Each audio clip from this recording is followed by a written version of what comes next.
June the 16th, 2019. B. The Business Army. Interior, the White House, day. Roosevelt and Ray Moley are together, alone. Moley. Sir, the bank situation is stabilized, but in order to keep that stability, we really should consider an insurance scheme. Roosevelt. Ray, we've been through this before. I'm not going to stand by and allow onerous premiums to be placed on the healthy banks. The unhealthy ones will just drag them down. Moley. Well, the political reality is that Senator Vandenberg is teaming up with, your vice president. Roosevelt disdainfully. Oh, is he sober these days? Moley. They're going to find strong support in both houses. They've written an amendment to the Glass-Steagall Act. They've got the votes. Roosevelt, wavering. Well, are you sure it's a good idea? Interior, the White House, another meeting.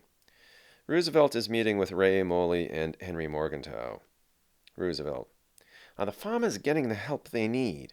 We've got to help them to raise prices. Moley. We can do that by taking cropland out of production. Roosevelt. Can we do that and still stay within our budget? Moley. The people I've been talking to tell me yes. Morgenthau. It is something we can do, and have to. I've heard there is talk of revolt in the farming regions. Roosevelt.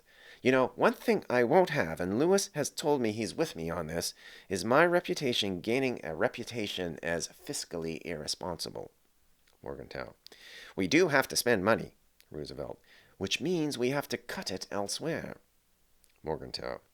I think we've already cut enough. We're taking over 20% out of the budget. Roosevelt. We can do even better than that. We have to stop these entitlement programs. The veterans in particular are simply sitting a little too pretty, while the rest of the population is hurting. Moley, cutting in.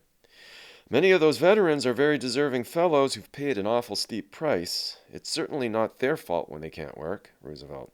I understand that, but some of them are getting regular checks when their injuries weren't even sustained in battle. Moley. It's a very emotional issue. Roosevelt, getting caught up in his own high-flown rhetoric. Emotions pass. The important thing is that we look at, the big picture. After all, the reason we're in a depression, as you yourself keep reminding me, is because of structural problems in the economy. Moley, interrupting. Senator Cutting is calling you a heartless skinflint. Roosevelt, caught off guard. What? Moley. He's saying you're heartless. B. Sir, veterans are committing suicide. There's a limit to what a wounded man can take. Roosevelt suddenly looks down, and Moley has the watchful, anxious expression of a man who realizes he's put his foot in his mouth. But Roosevelt does not seem angry so much as exhausted. He keeps looking down. SFX, the muted sound of cars on Pennsylvania Avenue. Morgenthau. Sir? Roosevelt looks up. Morgenthau. Sir, we have to keep the books balanced as much as we can, but we have to... Roosevelt, drained. Yes, that's fine. I understand. Beat. Roosevelt looks down again. Morgenthau and Moley look at each other. Moley. Please, let me apologize, sir. I didn't mean to be tactless. Roosevelt. No, you were right, Ray. You were right to speak your mind. Morgenthau. And there's another way of seeing this, sir. Roosevelt and Moley look at him. Morgenthau, haltingly. We have to help the veterans, but we also have to, Roosevelt, color returning to his face and impatience returning to his voice. Well? Morgenthau. Well, to be blunt, these aren't simply farmers we're talking about. These are army folk. Roosevelt regards Morgenthau, as does Moley. Morgenthau has the helpless look of someone who feels he has already made his point and does not know how better to express it. Morgenthau. Think of the situation elsewhere, sir. Veterans are a class unto themselves. We have to prevent them from becoming, we can't allow them to become, angry. Beat. Roosevelt, unmoved. I'm still cutting their benefits. That son of a bitch Cutting be damned.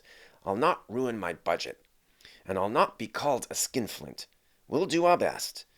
Maybe the cuts won't be as sharp as first envisioned, but we will cut. Molly. Yes, sir. Morgenthau. Yes, sir. Roosevelt, trying to buttress his argument. This isn't Europe, after all. Roosevelt looks at the two men and, returning to form, just smiles.